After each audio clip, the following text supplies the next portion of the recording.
करीब 40 साल पहले मध्य प्रदेश की राजधानी भोपाल में गैस त्रासदी हुई थी।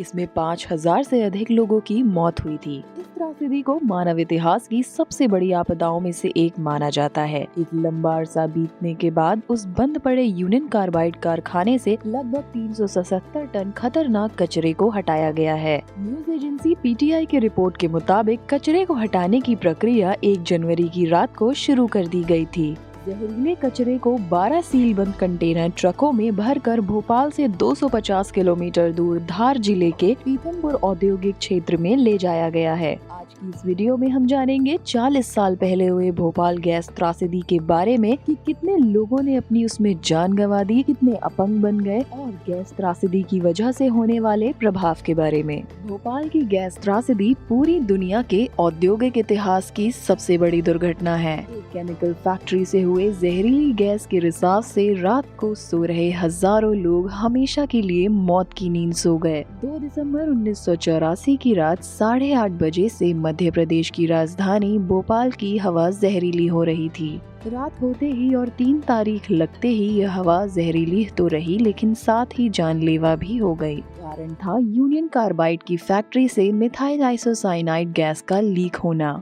गैस के लीक होने की वजह थी टैंक नंबर 610 में जहरीली मिथाइल आइसोसाइनाइड गैस का पानी से मिल जाना। इससे टैंक में दबाव बन गया और वो खुल गया। फिर इससे निकली वो गैस जिसने हजारों की जान ले ली और लाखों को विकलांग बना दिया, जिसका दंश आज भी दिखाई पड़ता है। ये 4 दशकों से चला आ रहा ऐसा जख्म है जो 40 साल बाद भी लोगों के जहन में ताज़ा है। सरकारी आंकड़ों के मुताबिक इस दुर्घटना के कुछ घंटे के भीतर 3,000 लोग मारे गए थे। हालांकि गैर सरकारी संस्थाएं मानती हैं कि ये संख्या करीब 3 गुना ज्यादा थी। इतना ही नहीं, कुछ लोगों का यह भी दावा है कि मरने वालों की संख्या करीब 15,000 से भी ज्यादा है। पर मौत का वह सिलसिला उस रात शुरू हुआ और वर्षों तक चलता रहा। तो इसमें कितनों की जान गई, कितने अपंग हो गए, इस बात का कोई सटीक आंकड़ा नहीं है। 2 से 3 दिसंबर की रात भोपाल के लिए वो रात थी जब हवा में मौत बह रही थी। फैक्ट्री के पास की झुग्गी बस्ती बनी थी जहां काम की तलाश में दूर दराज गांव से आकर लोग रह रहे थे। इन झुग्गी बस्तियों में रह रहे कुछ लोगों को तो नींद में ही मौत आ गई। जब गैस धीरे धीरे लोगों के घरों में घुसने लगी तो लोग घबरा कर बाहर आए, लेकिन यहाँ तो हालात और भी ज्यादा खराब थे। किसी ने रास्ते में ही दम तोड़ दिया तो कोई हांफते हांफते ही मर गया। इस तरह के हादसे के लिए कोई तैयार नहीं था। बताते हैं कि उस समय फैक्ट्री का अलार्म सिस्टम भी घंटों तक बंद रहा था, जबकि उसे बिना किसी देरी के ही बजना था। जैसे जैसे रात बीत रही थी, अस्पतालों में भीड़ बढ़ती जा रही थी, लेकिन डॉक्टरों को ये मालूम नहीं था कि हुआ क्या है और इसका इलाज कैसे करना है।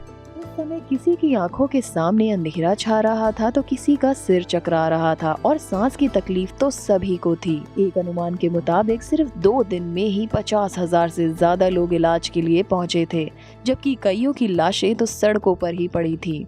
जो महिलाएं पुरुष भ्रूण के साथ गर्भवती थीं और भोपाल के 100 किलोमीटर के दायरे में रहती थीं, उनमें विकलांगता दर 1% अधिक थी, जिसने 15 साल बाद उनके रोजगार को प्रभावित किया।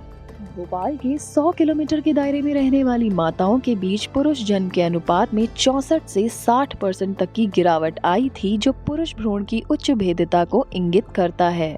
100 किलोमीटर के दायरे से बाहर कोई महत्वपूर्ण परिवर्तन नहीं देखा गया। भोपाल के 100 किलोमीटर के दायरे में वर्ष 1985 में पैदा हुए पुरुषों में 1976 से 1984 और 1986 से 90 की अवधि में पैदा हुए लोगों की तुलना में कैंसर होने का 8 गुना अधिक जोखिम था। इसके अतिरिक्त वर्ष 1985 में पैदा हुए पुरुष जो भोपाल के 100 किलोमीटर के दायरे में रहते थे, उन्होंने पैदा हुए अपने समकक्षों और 100 किलोमीटर से अधिक दूर रहने वाले व्यक्ति की तुलना में वर्ष 2015 में कैंसर के 27 गुना अधिक जोखिम का अनुभव किया। इस हादसे का मुख्य आरोपी था वॉरेन एंडरसन, जो इस कंपनी का सीईओ था। 6 दिसंबर 1984 को एंडरसन को गिरफ्तार भी किया गया, लेकिन अगले ही दिन 7 दिसंबर को उन्हें सरकारी विमान से दिल्ली भेजा गया और वहां से वो अमेरिका चले गए। इसके बाद एंडरसन कभी भारत लौटकर नहीं आए। कोर्ट ने उन्हें फरार घोषित कर दिया था।